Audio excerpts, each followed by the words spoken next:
ആത്മീയ ഭോജ്യത്തിലേക്ക് വീണ്ടും നിങ്ങളെ സ്നേഹപൂർവ്വം ക്ഷണിക്കുന്നു. ഈ ചാനലിലൂടെ ഓരോ ദിവസം കിട്ടുന്ന വ്യത്യസ്തമായ ടോപ്പിക്സാണ്. അതുകൊണ്ട് തന്നെ അത് കൂടെ സ്വീകരിച്ച് വരുന്ന അനുസരിച്ച് അത് കേട്ട് കൂടുതൽ ആത്മീയ പക്വത പ്രാപിക്കാനായിട്ട് ശ്രദ്ധിക്കുക. നിങ്ങൾ ചാനൽ സബ്സ്ക്രൈബ് ചെയ്യുകയാണെങ്കിൽ തീർച്ചയായിട്ടും രാവിലെ 5 മണിക്ക് ഞാൻ പുതിയ എപ്പിസോഡ് ഇടുമ്പോൾ അത് നിങ്ങളുടെ പക്കലെത്തും എന്നുള്ള കാര്യം മനസ്സിലാക്കിക്കൊണ്ട് അങ്ങനെയുള്ള കാര്യങ്ങൾക്കും നിങ്ങൾ സന്നദ്ധരാവുക.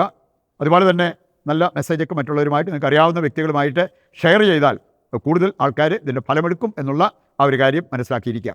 നമ്മളിന്ന് ധ്യാന വിഷയമാക്കുന്നത്, നമ്മൾ വലിയ പ്രാർത്ഥനക്കാരാണെന്ന് പറഞ്ഞാൽ മതിയോ? പ്രാർത്ഥനക്കാരാണെന്നുള്ളത് തെളിയിക്കണം. ദൈവം പറയണം നമ്മൾ നന്നായിട്ട് പ്രാർത്ഥിക്കുന്നവരാണ്. പ്രാർത്ഥിക്കുന്നതിൻ്റെ സൽഫലങ്ങൾ നമ്മുടെ ജീവിതത്തിൽ പ്രകടമാകണം. എനിക്കറിയാലോ, ഒരാൾ വെയ്റ്റ് ലിഫ്റ്റിംഗ് കോമ്പറ്റീഷനിൽ പങ്കെടുക്കുക. അവിടെ ചെന്നിട്ട് പറയാം, എനിക്ക് വേണമെങ്കിൽ 500 കിലോ വേണമെങ്കിലും പൊക്കാം. സാധാരണക്കാർക്ക് വേണേൽ 400 പൊക്കാൻ പറ്റുള്ളൂ, എനിക്ക് 500 പൊക്കാം. ഇത് കേൾക്കുമ്പോഴേ ആരെങ്കിലും എടുത്ത് ട്രോഫി കൊടുക്കുമോ? അല്ലെങ്കിൽ 1ാം സമ്മാനം അവനെന്ന് പ്രഖ്യാപിക്കുമോ? ഇല്ല. തെളിയിക്കണം.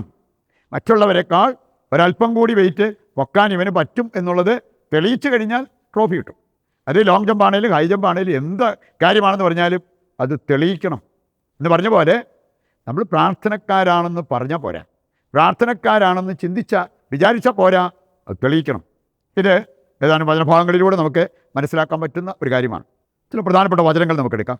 അവിടെ നമ്മൾ കാണുന്ന ഒരു കാതലായ സന്ദേശമുണ്ട്. യോഹന്നാൻ 2:23-24 വചനങ്ങൾ.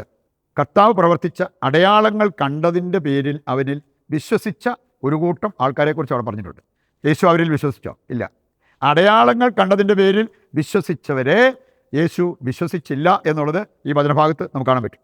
യോഹന്നാൻ്റെ സുവിശേഷം 6:27 വചനം എടുക്കുമ്പോൾ അവിടെ നമ്മൾ കാണുന്നുണ്ട്, ആത്മീയ നന്മയേക്കാൾ നശ്വരമായ അപ്പം കൊതിച്ചു വന്ന വ്യക്തികളെ കണ്ടപ്പോൾ കർത്താവ് പറഞ്ഞൊരു കാര്യം, നിങ്ങൾ വന്നത് ശരിക്കും എന്നെ ഒരടയാളമായി സ്വീകരിച്ചതുകൊണ്ടാണോ, അതോ അപ്പം ഭക്ഷിച്ച് തൃപ്തരായതുകൊണ്ടാണോ?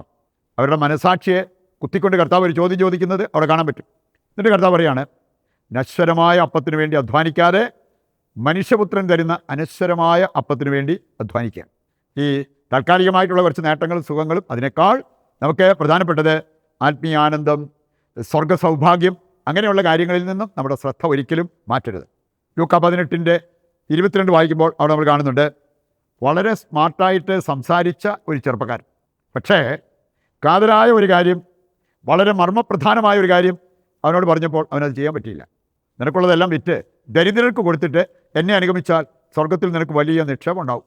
അവനെങ്ങനെയാണ് അവിടുന്ന് വിട്ടുപോയത്? നിരാശനായി. ഈ നമ്മുടെ സംസാരമല്ല പ്രധാനപ്പെട്ടത്, നമ്മുടെ ജീവിതമാണ്, പ്രവൃത്തിയാണ് എന്നുള്ളത് കർത്താവ് നമ്മെ ഓർമ്മിപ്പിക്കുന്നുണ്ട്. നമ്മൾ കാണുന്നുണ്ടല്ലോ, മത്തായി 21:28 മുതൽ വായിക്കുമ്പോൾ 2 പുത്രന്മാരുടെ ഉപമ. മൂത്തവൻ്റെ അടുത്ത്, 1ാമൻ്റെ അടുത്ത് അപ്പം വന്ന് പറഞ്ഞു, നീ എൻ്റെ തോട്ടത്തിൽ പോയി ജോലി ചെയ്യണം. അവൻ പറഞ്ഞു, ഞാൻ പോവാം. പക്ഷെ അവൻ പോയില്ല. 2ാമൻ്റെ അടുത്ത് ചെന്നപ്പം അവൻ പറഞ്ഞു, എനിക്ക് മനസ്സില്ല. അങ്ങനെ അവൻ പറഞ്ഞെങ്കിലും അവൻ പിന്നീട് അനുദപിച്ച് അപ്പം പറഞ്ഞ കാര്യം അവൻ ചെയ്തു. അവനാണ് അപ്പൻ്റെ ഹിതം നിറവേറ്റിയത്. സ്മാർട്ടായിട്ട് വർത്താനം പറയുന്നതിൽ നല്ല കാര്യം, നമ്മളെങ്ങനെ ജീവിക്കുന്നു, എത്രമാത്രം നമ്മൾ പ്രവർത്തിക്കുന്നു എന്നുള്ളതാണ് പ്രധാനപ്പെട്ടതെന്ന് കർത്താവ് ഇതിലൂടെ നമ്മെ പഠിപ്പിക്കുക. മത്തായി 15:8-9 വചനങ്ങൾ എടുക്കുമ്പോൾ അവിടെ നമ്മൾ കാണുന്നുണ്ട്, പ്രാർത്ഥന കോരിയൊഴിച്ച ഒരു സമൂഹം. ഇനി അവരെ നോക്കി കർത്താവ് പറഞ്ഞൊരു കാര്യം, നിങ്ങൾ വ്യർത്ഥമായിട്ട് എന്നെ ആരാധിക്കുന്നു. കാരണം നിങ്ങളുടെ പ്രാർത്ഥനയിൽ ഹൃദയ സാന്നിധ്യമില്ല. നിങ്ങൾ കുറേ വാക്കുകൾ പറഞ്ഞ് യാന്ത്രികമായിട്ട് പ്രാർത്ഥിക്കുന്നു, വ്യർത്ഥമായിട്ട് നിങ്ങൾ എന്നെ ആരാധിക്കുന്നു എന്ന് കർത്താവ് ഈ വചനത്തിൽ പറഞ്ഞിരിക്കുന്നത് നമുക്ക് കാണാൻ പറ്റും. രണ്ടാമതായിട്ട് നമ്മൾ മനസ്സിലാക്കിയിരിക്കേണ്ടത്, പ്രാർത്ഥന ശരിക്കും ഉള്ള പ്രാർത്ഥനയാണെങ്കിൽ അത് നമ്മുടെ ജീവിതത്തെ രൂപാന്തരപ്പെടുത്തും. എഫേസസ് 4:16 വചനം എടുത്താൽ, ശരീരത്തിൻ്റെ എല്ലാ സന്ധിബന്ധങ്ങളും ദൈവസ്നേഹത്തിൽ രൂപപ്പെടണം. അതിന് നല്ല പ്രാർത്ഥനയായിരിക്കണം, കടമുള്ള പ്രാർത്ഥനയായിരിക്കണം. എങ്കിൽ മാത്രമേ ആ രൂപപ്പെടൽ നമ്മുടെ ജീവിതത്തിൽ സംഭവിക്കത്തുള്ളൂ. അവസാനമായിട്ട് നമ്മൾ കാണുന്ന ഒരു 10 കാര്യങ്ങൾ, നമ്മുടെ പ്രാർത്ഥന നല്ലതാണ്, നമ്മൾ പ്രാർത്ഥിക്കുന്നവരാണെന്ന് തെളിയിക്കുന്ന 10 കാര്യങ്ങൾ വചന വെളിച്ചത്തിൽ നമ്മൾ മനസ്സിലാക്കിയിരിക്കുന്നത് നല്ലതാണ്. ഇതറിയാൻ സങ്കീർത്തനം 37 ഒന്ന് വായിച്ചാൽ മതി. അതുപോലെ ലൂക്കായുടെ സുവിശേഷം 11-ാം അധ്യായം. ഈ 2 അധ്യായങ്ങളുടെ വെളിച്ചത്തിൽ ഈ 10 കാര്യങ്ങൾ നമുക്ക് മനസ്സിലാക്കാൻ പറ്റും. ഒന്നാമത്തെ കാര്യം, പ്രാർത്ഥിക്കുന്നവരെന്ന് പറഞ്ഞു നടന്നാൽ പോരാ. കർത്താവിനറിയാം ശരിക്കും നമ്മൾ പ്രാർത്ഥിക്കുന്നവരാണോ അല്ലയോ എന്നുള്ളത്. ഇവിടെ വാക്കുകളെ നോക്കിയല്ല കർത്താവ് നമ്മളെ വിധിക്കുന്നത്, ജീവിതത്തിലേക്ക് നോക്കി, ഹൃദയത്തിലേക്ക് നോക്കിയാണ്. അത് മത്തായിയുടെ സുവിശേഷം 6-ാം അധ്യായം വായിച്ചാൽ കാണാൻ പറ്റും. സുഭാഷിതങ്ങൾ 16:2, 17:3 അതെല്ലാം പറയുന്നത് എന്താണ്? ഹൃദയം പരിശോധിക്കുന്നവനാണ് കർത്താവ്. രണ്ടാമത്തെ കാര്യം, സങ്കീർത്തനം 37-3 വചനത്തിൽ നമുക്ക് കാണാൻ പറ്റും. ശരിക്കും പ്രാർത്ഥിക്കുന്നവർ ദൈവത്തിൽ വിശ്വാസമർപ്പിച്ച് നന്മ ചെയ്യും. നമ്മുടെ ജീവിതത്തിൽ അങ്ങനെ ഒരു കാര്യം നടക്കുന്നുണ്ടോ? ദൈവത്തിൽ വിശ്വാസമർപ്പിച്ച് നന്മ ചെയ്യുക. എൻ്റെ കാര്യം കർത്താവ് പിന്നീട് നടത്തിത്തരും.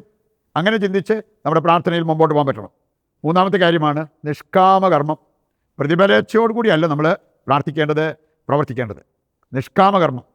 ലൂക്കാ 17:10 വായിച്ചാൽ, നീ ചെയ്യേണ്ട സകല കാര്യങ്ങൾ, കൽപ്പിക്കപ്പെട്ട സകല കാര്യങ്ങൾ ചെയ്തിട്ടും നീ ഇങ്ങനെ ചിന്തിക്കുക, ഞാനൊരു അയോഗ്യദാസൻ, ഞാൻ എൻ്റെ കടമ നിറവേറ്റിയതേ ഉള്ളൂ. അതാണ് നിഷ്കാമകർമ്മം. പ്രാർത്ഥിക്കുന്നവരിൽ ഇത് പ്രകടമാവും. ഒരുപാട് നമ്മൾ അവകാശവാദം ഉന്നയിക്കുന്നുണ്ടെങ്കിൽ ഇവിടെ ശരിക്കും പ്രാർത്ഥിക്കുന്നവരല്ല. ഞാനിതെല്ലാം ചെയ്തിട്ട് നിങ്ങൾ എനിക്ക് അതിനുള്ള പ്രതിഫലം തരുന്നുണ്ടോ, അംഗീകാരം തരുന്നുണ്ടോ, പ്രശംസ തരുന്നുണ്ടോ, ഇങ്ങനെയെല്ലാം ചോദിച്ച് വാദിക്കുന്നവർ പ്രാർത്ഥിക്കുന്നവരല്ലെന്ന്. നിഷ്കാമകർമ്മം അതാണ് നമ്മുടെ ഭാഗത്തു നിന്നും ഉണ്ടാകേണ്ടത്. നാലാമത്തെ കാര്യമാണ് അന്യരെ നന്നാക്കാൻ നോക്കുന്നതിനേക്കാൾ സ്വന്തം നന്നാകാൻ പ്രാർത്ഥിക്കുന്നവരെപ്പോഴും പരിശ്രമിക്കും. ഒത്തിരി പേരുടെ പരിശ്രമം ബാക്കിയുള്ളവരെ നന്നാക്കണം. നമുക്കാണെങ്കിൽ സാധിക്കും. 1 കൊറിന്തോസ് 9:27 വായിക്കുമ്പോൾ പൗലോസ് പറഞ്ഞൊരു കാര്യം, ഞാൻ എന്നെ തന്നെ നന്നാക്കാൻ നോക്കുന്നു. I am very strict with myself. മറ്റുള്ളവരോട് ഞാൻ അനുകമ്പാപൂർവ്വം പെരുമാറും. I am very strict with myself. 1 തെസ്സലോനിക്ക 3:10 മുതൽ വായിച്ചാൽ അവിടെയും നമ്മൾ കാണുന്നുണ്ട്. ചിലരുടെ പരിപാടി എന്ന് പറഞ്ഞാൽ എല്ലാവരുടെയും കാര്യത്തിൽ അവരിടപെടും. അവരുടെ കാര്യം അവരോട്ട് ചെയ്യത്തുമില്ല. അതല്ല ദൈവമക്കൾക്ക് വേണ്ടത് എന്ന് കർത്താവിൻ്റെ വചനം നമ്മെ പഠിപ്പിക്കുന്നുണ്ട്. 5ാമത്തെ കാര്യം, പ്രതികൂലത്തിലും കർത്താവിൽ ആനന്ദിക്കാൻ പറ്റണം. അപ്പോസ്തല പ്രവർത്തനം 16:25 പൗലോസും സീലാസും അത് തെളിയിച്ചു.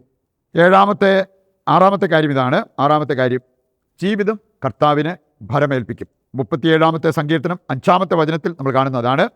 ജീവിതം കർത്താവിനെ ഭരമേൽപ്പിക്കുക, കർത്താവ് നിന്നെ കാത്തുകൊള്ളും. 7ാമത്തെ കാര്യമാണ് കർത്താവിന് വേണ്ടി കാത്തിരിക്കുന്നവരായി മാറും പ്രാർത്ഥിക്കുന്നവരെ. ഇതേക്കുറിച്ച് അറിയാൻ സങ്കീർത്തനം 37:34 വചനമെടുത്താൽ അത് കാണാൻ പറ്റും. 8ാമത്തെ കാര്യമാണ് തിന്മയിൽ നിന്ന് അകന്ന് നന്മ ചെയ്യുന്നവരായിരിക്കും പ്രാർത്ഥനക്കാർ. സങ്കീർത്തനം 37:27 നമ്മൾ വായിക്കുന്നത് അതാണ്. റോമ 12:9 പറഞ്ഞിട്ടുണ്ട്, നന്മ സ്വീകരിക്കുക, തിന്മ വെടിയുക. അപ്പോഴാണ് ശരിക്കും പ്രാർത്ഥിക്കുന്നവരായിട്ട് നമ്മൾ മാറുക. 9ാമത്തെ കാര്യമാണ് വീണാലും അവരെഴുന്നേൽക്കും. നല്ല പ്രാർത്ഥനയുള്ളവരാണെങ്കിൽ വീഴ്ച പറ്റിയാലും അവർ വീണ്ടും എഴുന്നേറ്റ് അവരുടെ ജീവിതം പുനരാരംഭിക്കും. സുഭാഷിതങ്ങൾ 24:16 വായിച്ചാൽ അവർ പറഞ്ഞിട്ടുണ്ട്, നീതിമാൻ 7 തവണ വീണാലും അവൻ എഴുന്നേറ്റ് മുമ്പോട്ട് നടക്കും, കർത്താവ് അവനെ എഴുന്നേൽപ്പിക്കും. അവസാനത്തേതാണ് പ്രാർത്ഥിക്കുന്നവർ നിശ്ചയമായും ഉദാരത കാട്ടും. മറ്റുള്ളവരുടെ മുമ്പിൽ ഉദാരത കാട്ടുന്നവരായി മാറും. നമുക്ക് ലൂക്കായുടെ സുവിശേഷം 21:1, ലൂക്കായുടെ സുവിശേഷം 10-ാം അധ്യായത്തിൻ്റെ 25 അവിടെയെല്ലാം ഇങ്ങനെയുള്ള ഉദാരത കാട്ടിയ വ്യക്തികളെ നമുക്ക് കാണാൻ പറ്റും. ഇവരുടെ ഗണത്തിൽപ്പെടാൻ നമുക്ക് ആഗ്രഹിക്കാം. യഥാർത്ഥ പ്രാർത്ഥനയുള്ള, നന്നായിട്ട് പ്രാർത്ഥിക്കുന്ന വ്യക്തികളായി മാറുവാൻ കൃപ തരണമെന്ന് പ്രതിഷ്ഠാ ജപത്തിൽ പങ്കുചേർന്ന് നമുക്ക് പ്രാർത്ഥിക്കാം. ദൈവത്തിൻ്റെ വചനം കേട്ട് അനുഗ്രഹീതരായ നമുക്ക് നാളിതുവരെ ദൈവം ചെയ്തിട്ടുള്ള നന്മകൾ തിരിച്ചറിയാം, അവയ്ക്ക് ദൈവത്തിന് നന്ദി പറയാം. ഒപ്പം ഇന്നിൻ്റെ എല്ലാ പ്രാർത്ഥനാ നിയോഗങ്ങളും കർത്താവിൻ്റെ കരങ്ങളിൽ നിശബ്ദതയിൽ നമുക്ക് സമർപ്പിച്ച് ദിവ്യകാരുണ്യത്തിൻ്റെ ആശീർവാദത്തിനായിട്ട് ഒരുങ്ങാം. യേശുവേ നന്ദി, ഹല്ലേലൂയ ഹല്ലേലൂയ ഹല്ലേലൂയ. യേശുവേ ആരാധന, യേശുവേ നന്ദി. കർത്താവേ ഞങ്ങളെയും ഞങ്ങളുടെ കുടുംബത്തെയും ലോകം മുഴുവനെയും അനുഗ്രഹിച്ച് ആശീർവദിക്കണമേ. യേശുവേ നന്ദി, യേശുവേ സ്തുതി.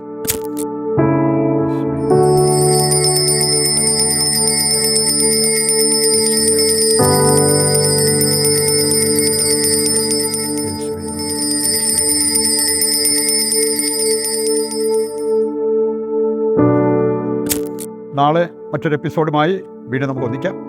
ഈശോ മിശിഹായ്ക്ക് സ്തുതിയായിരിക്കട്ടെ. ദൈവം നിങ്ങളെ സമർത്ഥമായി അനുഗ്രഹിക്കട്ടെ.